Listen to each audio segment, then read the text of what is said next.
नमस्कार, मैं Uday Shankar. News bioscope city scanner में आप सबों का स्वागत है। सिटी स्कैनर में आज हम बात करेंगे सारण जिले के अमनौर विधानसभा सीट की, जो सारण लोकसभा के ही एक विधानसभा सीटों में से एक है। और फिलहाल वहां बीजेपी के मंटू कुमार जी विधायक हैं। वहां क्या समीकरण है और क्या कुछ वहां का पिछला इतिहास रहा है, इन तमाम चीजों पर चर्चा करेंगे।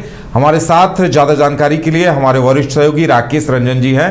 राकेश रंजन जी, अमनौर विधानसभा के समीकरणों को किस तरह से देख रहे हैं और जो पिछला इतिहास रहा है वो समीकरणों को कितना प्रभावित करेगा? देखिए, जो अमनौर विधानसभा क्षेत्र है ये कोई बहुत पुराना विधानसभा क्षेत्र नहीं है। दरअसल 2008-9 में जो परिसीमन हुआ उसके अनुसार अमनौर विधानसभा का गठन जो है वो किया गया। उससे पहले अगर आप देखिएगा तो परिसीमन से पहले अमनौर जो है तरैया और मरहौरा विधानसभा क्षेत्रों से अलग होकर ही अस्तित्व में आया है। अगर आप अमनौर की बात कीजिए तो अमनौर वीरों की भूमि है, वीरांगनाओं की भूमि है और अमनौर की लक्ष्मीबाई के नाम से प्रसिद्ध थी क्रांतिकारी बहुरिया रानी यानी कि राम स्वरूपा देवी। और मरहौरा के महता गाछी की सभा स्थली 1942 की बात है, जब वो रणभूमि में तब्दील हो गई थी। अंग्रेज़ों से जो है इन्होंने लोहा लिया था और कहते हैं कि अमनौरा में एक पुराना पुल है, इसे अंग्रेज़ों की वजह से तोड़ दिया गया था ताकि अंग्रेजी पुलिस जो है मरहौरा से अमनौर न आ सके। दरअसल अंग्रेज पुलिस इसी पुल के रास्ते जो है वो बहुरिया रानी के घर की निगरानी करने के लिए आते थे, राम स्वरूपा देवी के। आपको ये भी बता दूं कि जब आज़ादी के बाद चुनाव हुआ तो 1952 में जब चुनाव हुआ था तो मरहौरा से राम स्वरूपा देवी जो हैं मतलब बहुरिया रानी विधायक भी चुनी गई थी। हालांकि फिर उनकी मृत्यु हो गई और फिर वहाँ पर उसके लिए बाई इलेक्शन करवाना पड़ा था। खैर, हम राजनीतिक इतिहास की तरफ आएँ तो 2010 में अमनौर में जो है वो पहला चुनाव हुआ। अब उसके बाद से अमनौर में अब तक कुल 3 चुनाव हुए हैं और इन 3 चुनावों को आप देखें तो क्या कुछ दिखता है। पहली चीज़ जो दिखती है अमनौर विधानसभा की सीट को स्कैन करने पर वो ये कि यहाँ एनडीए का पलड़ा भारी रहा है। इनफैक्ट एनडीए का ही दबदबा रहा है। जो 3 चुनाव यहाँ हुए हैं 3 के 3 बार इस सीट पर जो है एनडीए को ही जीत मिली है। 2 बार बीजेपी इस सीट को जीतने में सफल रही है तो एक बार जेडीयू को सफलता मिली है।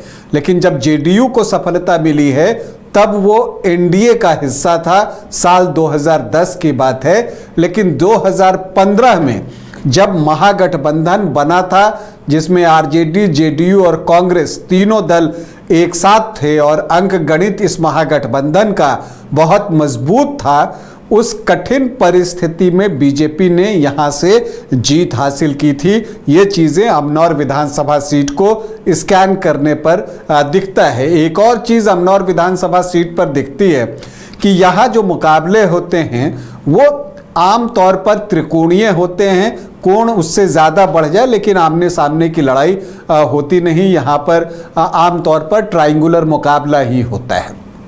एक और दिलचस्प बात जो अमनौर विधानसभा क्षेत्र को लेकर है वो ये है कि यहाँ जो 3 चुनाव हुए हैं उसमें जो 3 प्रत्याशी हैं वो एक दूसरे के सामने रहे हैं अन्य प्रत्याशियों के साथ। और वो 3 प्रत्याशी जिनकी कि मैं चर्चा करूं, कृष्ण कुमार मंटू जो अभी यहाँ से विधायक हैं और नीतीश सरकार में मंत्री भी हैं, वो एक तरफ रहते हैं। इसके अलावा आप देखिए तो शत्रुघ्न तिवारी, इनको लोग चोकर बाबा के नाम से ज़्यादा जानते हैं, तो दूसरा पक्ष ये रहे। और तीसरे रहे सुनील कुमार जो हैं वो ये तीनों जो हैं ये हर बार चुनाव में आमने सामने होते हैं और एक दूसरे को मुकाबला देते हुए दिखते हैं।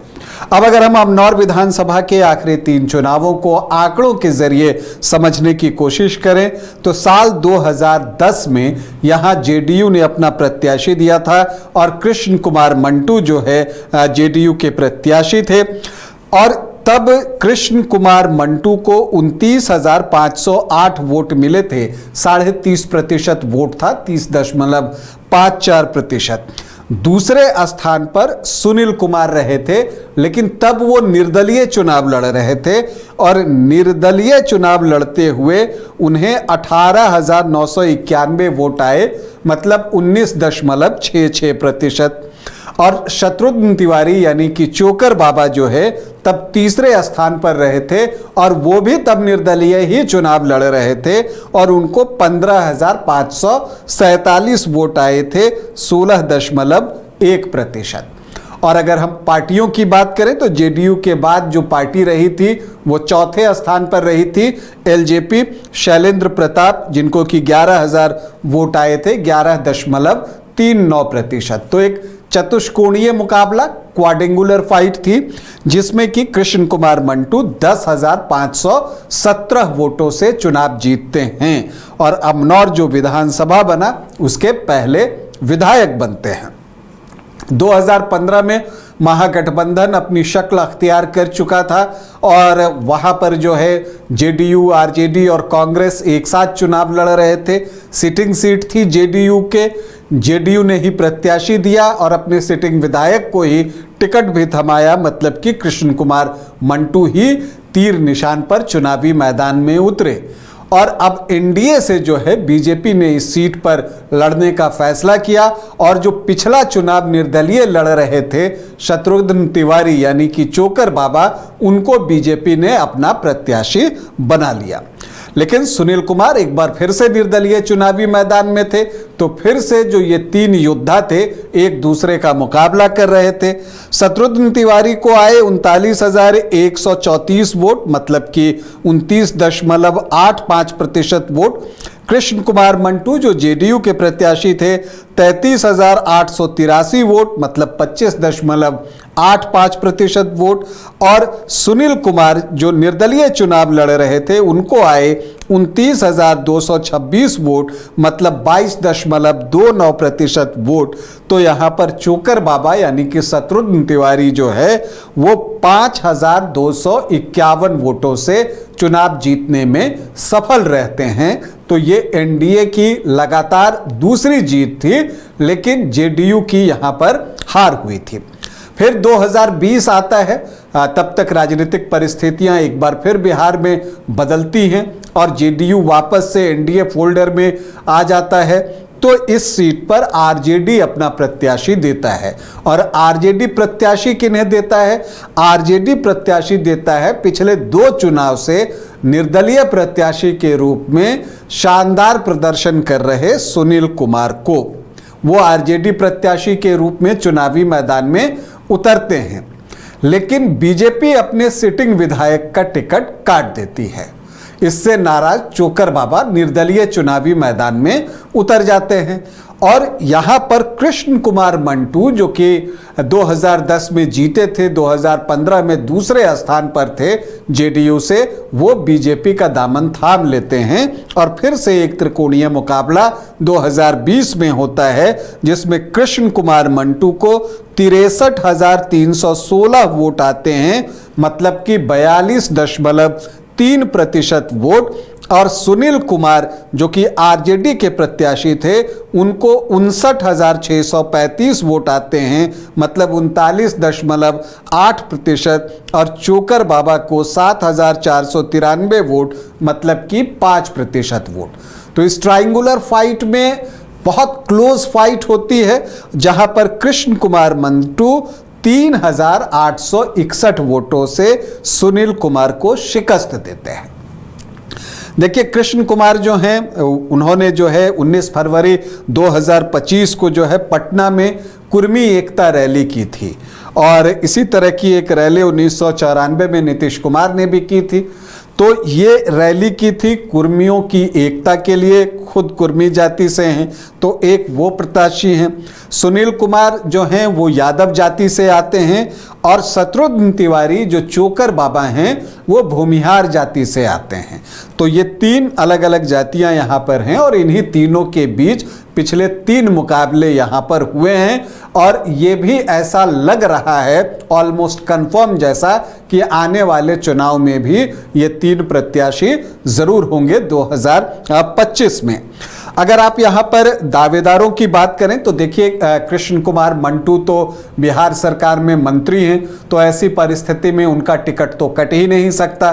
तो कृष्ण कुमार मंटू बीजेपी के उम्मीदवार होंगे, इस बात की पूरी संभावना है। इसके अलावा सुनील कुमार जो हैं, जो कि आरजेडी के जिला अध्यक्ष भी हैं, वो भी ऑलमोस्ट कंफर्म है कि चुनाव लड़ेंगे। वो जनसंपर्क भी करते हुए देखे जा सकते हैं। अब शत्रुघ्न तिवारी जो चोकर बाबा हैं, जब आप उनके सोशल मीडिया अकाउंट पर जाएंगे तो प्रशांत किशोर के साथ उनकी तस्वीर भी है। तो ऐसा लग रहा है कि जन सुराज से जो है वो चोकर बाबा प्रत्याशी बन सकते हैं, इस बात की संभावना दिख सकती है। वैसे उज्जवल सिंह के नाम की भी चर्चा होते रहती है। अब अगर हम अमनौर के जातीय समीकरण को समझने की कोशिश करें तो क्या दिखता है। वैसे पहले बता दूं कि ये जो जातीय समीकरण हम बताते हैं वो अनुमान पर आधारित होता है। यहाँ पर जो अनुसूचित जाति के वोटर्स हैं वो 12.75% हैं, जो मुस्लिम हैं वो 9.5% हैं। यादव वोटर्स की संख्या यहाँ बहुत अच्छी है, 18 से 20% है। तो जो MY है वो आपको 29 से 30% के आसपास का बनता हुआ दिखता है। राजपूत वोटर्स यहाँ अच्छी संख्या में हैं, 12.5 से 13.5%। भूमिहार भी 5.5 से 6.5%। ब्राह्मण 2.5 से 3%। तो सामान्य जाति के वोटर 21 से 23% के आसपास जो है वो दिखते हैं। कोयरी 3 से 4%। कुर्मी 6.5 से 7.5%। तो जो कुशवाहा और कुर्मी को मिलाकर आप देखें तो 9.5 से 11.5% का आंकड़ा पहुंचता है। और वैश्य जो है वो 10 से 11% हैं। तो वो अगर आप एनडीए को जो वोट करती हैं जातियां परंपरागत रूप से, अगर उसका योग निकालें तो वो 41-42% के आसपास पहुंचता है। इसके अलावा अदर ओबीसी ईबीसी भी यहाँ पर 13 से 15% हैं और अनुसूचित जाति जो हैं वो 13.25% हैं। तो ऐसे में अगर चोकर बाबा यहाँ से जनसुराज के प्रत्याशी बनकर चुनावी मैदान में उतरते हैं, हालांकि पिछली बार भी वो चुनावी मैदान में थे, बावजूद इसके यहाँ से कृष्ण कुमार मंटू जो है वो चुनाव जीते हैं। लेकिन इस फर्क ये होगा कि अगर वो जनसुराज के प्रत्याशी होते हैं और अगर वो भूमिहार वोटर्स का बड़ा हिस्सा निकाल कर ले जाते हैं, और चूंकि बीजेपी से उनका रिश्ता रहा है पूर्व में, तो बीजेपी के वोटों में डेंट लगा देते हैं, तो ऐसी परिस्थिति में जो अमनौर है वहां पर जो आरजेडी प्रत्याशी हैं उनके लिए संभावनाएं बढ़ेंगी। तो ये समीकरण हो सकता है, लेकिन देखना दिलचस्प होगा कि अंत आते आते तक क्या कुछ होता है, क्या कुछ परिवर्तन भी होता है। लेकिन अमनौर में आप मानकर चलिए कि कांटे का मुकाबला होगा, ट्रायंगुलर फाइट होगी, लेकिन जो तीसरा कोण है वो कितना मजबूती से चुनाव लड़ता है इस पर भी बहुत कुछ निर्भर करेगा, या उसे जनता का समर्थन कितना मिलता है इस पर भी बहुत कुछ निर्भर करेगा। क्योंकि पिछली बार जैसे चोकर बाबा को सिर्फ 5% वोट मिले थे, तो ये अपने वोटों में इजाफा करते हैं या नहीं ये देखना दिलचस्प होगा। क्योंकि अगर इनके वोट बढ़े तो वैसी परिस्थिति में बीजेपी को परेशानी हो सकती है। लेकिन अमनौर में एक रोमांचक मुकाबले की उम्मीद हम सभी कर रहे हैं। तो चलिए, अमनौर में एक रोमांचक मुकाबला देखने को मिलेगा और ये साफ तब होगा जब प्रत्याशियों की सूची जारी होगी, गठबंधन तय होगा कौन किससे लड़ेगा और जो छोटी पार्टियां हैं वो किसे कितना डेंट करेंगी, ये देखना दिलचस्प होगा।